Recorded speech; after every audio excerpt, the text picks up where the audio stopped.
Buenos días, mi nombre es Gustavo Pincay, estudiante de Ingeniería Civil de la Universidad de Guayaquil. Hoy hablaremos sobre el traslado del edificio Cudecom ubicado en Bogotá, Colombia. En 1974, el traslado de este inmueble ubicado en Bogotá entró en el libro Guinness como la estructura más pesada trasladada satisfactoriamente hasta que tuvieron que pasar 3 décadas para que el traslado del edificio Fugan de China superara este récord. El Cudecom fue construido en 1955 como uno de los edificios más modernos de la época, en una zona considerada como entonces el Wall Street. La fulgurante expansión en Bogotá en los años 70 propició la construcción de nuevas vías que conectaran el centro con la parte occidental.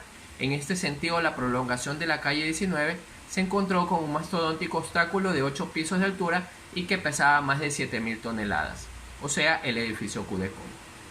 La opción más sencilla era demolerlo, pero el edificio estaba en perfectas condiciones y en pleno rendimiento. Como alternativa, el ingeniero Antonio Páez Restrepo convenció a las autoridades locales de la aparente descabellada idea de trasladar el edificio a tan solo 29 metros de donde estaba. Ante las malas intenciones iniciales y convencido del éxito del proyecto, Páez Restrepo decidió asumir toda responsabilidad comprando el edificio y aceptando que se procediera al traslado sin ningún seguro que cubriera los posibles desperfectos. Tras más de un año de negociaciones, diseños y preparación del traslado, el 6 de octubre de 1974 comenzaron unos trabajos en los que participó un equipo de cerca de 400 personas y que apenas duró 9 horas.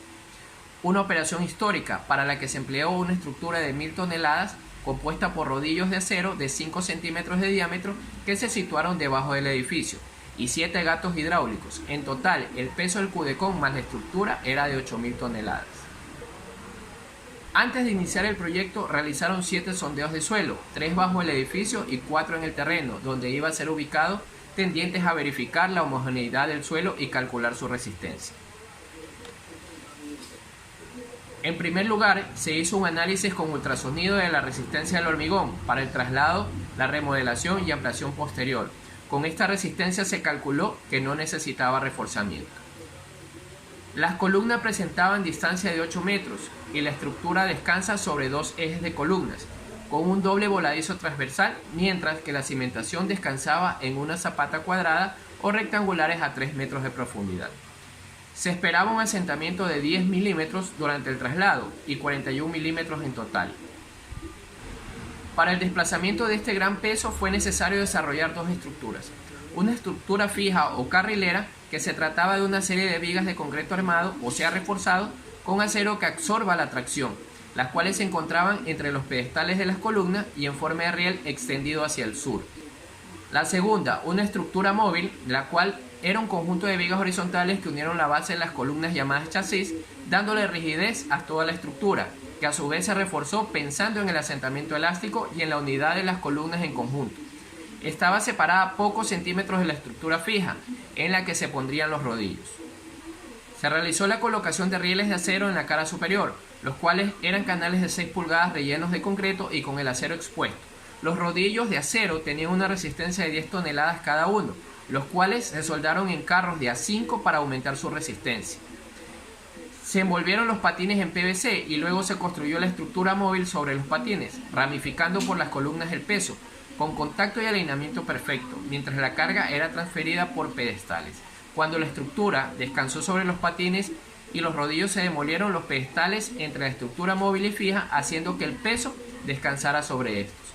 En cuanto al sistema hidráulico, como las 24 columnas se encontraban sobre los 8 ejes, se construyeron 8 rieles en el sentido del movimiento y se localizó en un círculo de 50 centímetros en el centro de gravedad del edificio.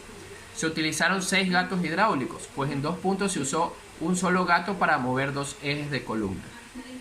Cuando el edificio alcanzó un desplazamiento de 85 centímetros no había presentado cambios en el asentamiento, pero a partir de allí se mostró un asentamiento máximo de 3 milímetros en 4 columnas, pero en las demás fue inferior a 1 milímetro. La cimentación vertical se adaptó al terreno, dando la misma elasticidad que el asentamiento de las columnas, y por lo mismo no puso en riesgo en ningún momento la estructura alta del edificio. Una vez terminado el traslado, el edificio se remodeló totalmente, agregando 2 pisos y modernizando sus instalaciones para adaptarlas a su uso como oficinas. Por este trabajo, Pérez Restrepo recibió el Premio Nacional de Ingeniería y en la actualidad el edificio sigue ocupando una esquina de la calle 19 de la capital colombiana. Así dando como terminada la presentación de este traslado. Muchas gracias.